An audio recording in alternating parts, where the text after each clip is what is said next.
Okay guys, I'm sitting a little lower because usually when I do my videos, I'm just sitting on like boxes or stacks of paper. So the paper just fell, so I'm not picking it up. So I'm just sitting here and I want to talk.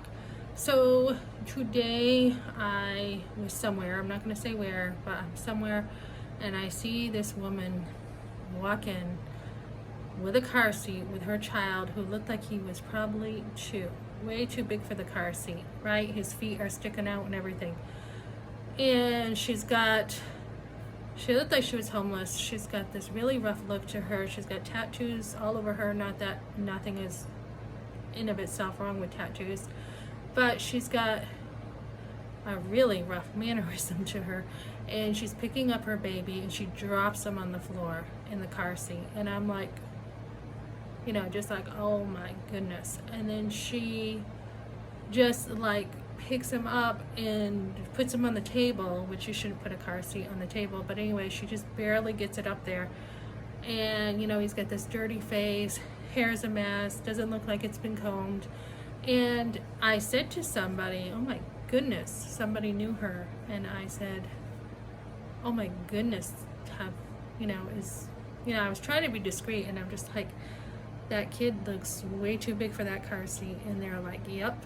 And this person knew this person, and he's like, yeah, she needs to be a better mother because she like will stick her kid in a room in a seat, put the TV on, and not give much attention to the kid, and then just feed him when she feels like it. And it's just like, holy cow, you know, I could tell by her mannerism she just didn't have any mothering skills. So we don't just want to be, you know, pro-life, and that's what I talk about on my channel here.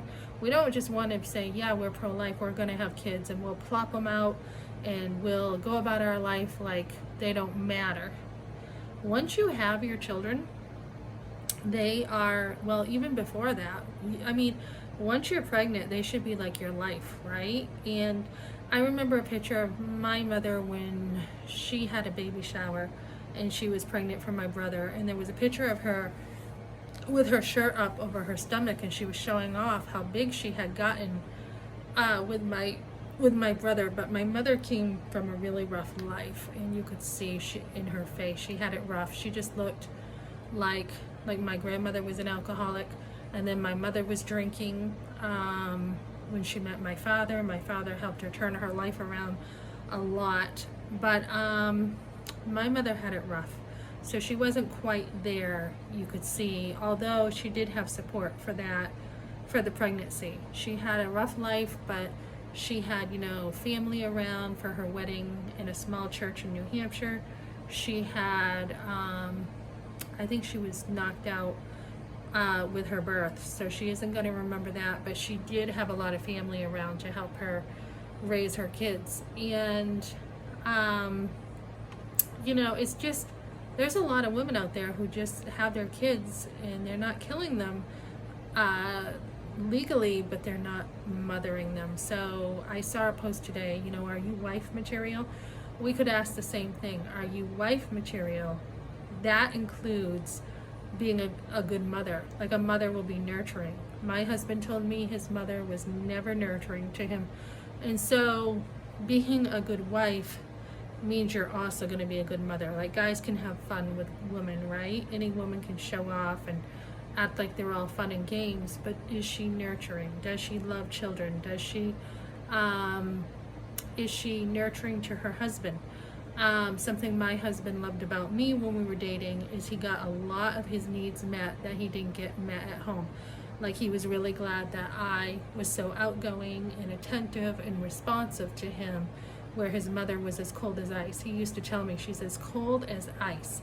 And she is like that. There's like, she's all on the outside with making sure her home looks clean, but there's not a love of God. There's not a love of her husband.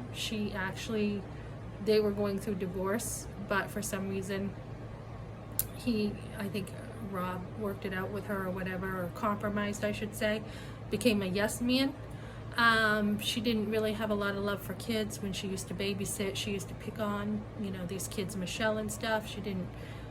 She was just very into stuff and very self-centered. So Ben would say, like, he brought home a sled one day, and he was crying because he was hurt, and she's like, where's the sled? What do you mean you left the sled back there? Go get it. And he could barely walk. And this was just one example he shared. And I'm not totally putting him under the bus. It's just this stuff is, again, proof, that, this is the way his mother was. I mean, there were just these little incidents.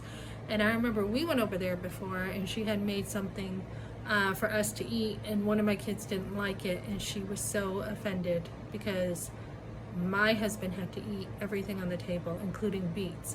There was no getting out of it. I mean, it was like, you eat it or, you're shamed or in trouble. So Ben had it kind of rough growing up with his mother, but you want to be nurturing and loving, and that's what makes a really good wife. It's not just someone who says they pay their bills on time and they clean their home. There's a lot more to it than that.